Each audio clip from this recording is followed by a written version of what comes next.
En quête permanente de solutions pour une éducation de qualité, le Bénin a introduit et adopté progressivement l'approche par compétences dans son système éducatif. Difficilement compris et accepté au départ, le programme APC semble désormais de mieux en mieux apprécié. Vous savez, les débuts de toutes choses, les débuts sont difficiles.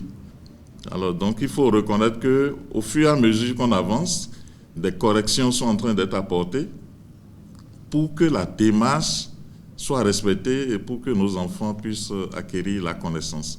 Les questions que nous avions au niveau de l'éducation et que nous croyons que l'approche par compétence allait régler, allait donner des solutions, l'approche par compétence n'a pas donné de solution à toutes ces questions. Déjà en 2006, nous avons commencé par aller à une analyse réflexive pour commencer par corriger déjà l'approche par compétence, ce que nous avons appelé les mesures correctives en français et en mathématiques. Nous sommes rendus à l'évidence que le programme avait laissé des tares, le programme nous avait amené à commettre des erreurs et non à commencer par les corriger aussitôt après qu'on les a généralisées.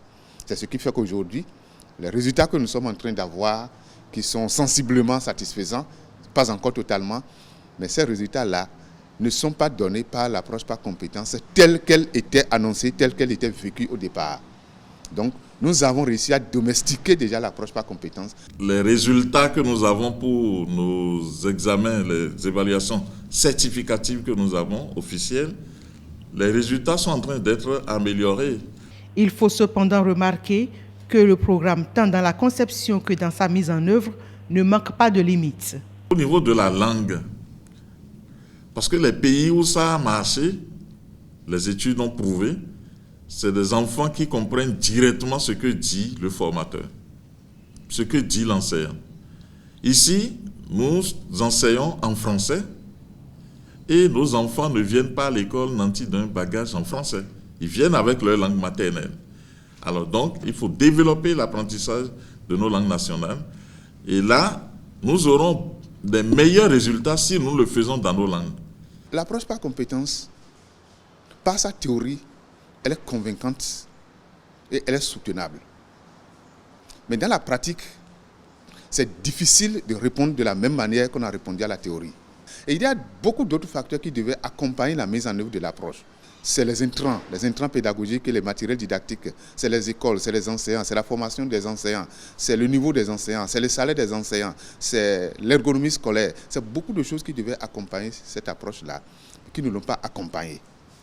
Ensuite, il y a que dans la mise en œuvre, il y a certains aspects de l'école tels que nous l'avions connu dans les programmes par contenu, dans les programmes par objectif. Il y a certains aspects qui étaient supprimés, véritablement supprimés. Et lorsqu'aujourd'hui, on a ramené la dictée, par exemple, à l'école primaire, dans l'approche par compétence, ce n'était pas possible, ce n'était pas inscrit. Il y a beaucoup d'autres activités scolaires également qu'on avait supprimées et qui font que, depuis le départ, beaucoup d'acteurs doutaient de la finalité de l'approche par compétence. Nul doute aujourd'hui pour les praticiens que l'APC depuis son avènement a impacté fortement le rendement scolaire. Et pour des résultats plus appréciables, des efforts restent à faire. Nous avons déjà le corps de contrôle qui est mieux outillé, mieux formé.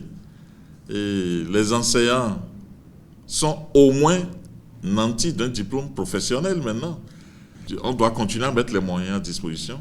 On n'a jamais été totalement satisfait d'un programme d'études.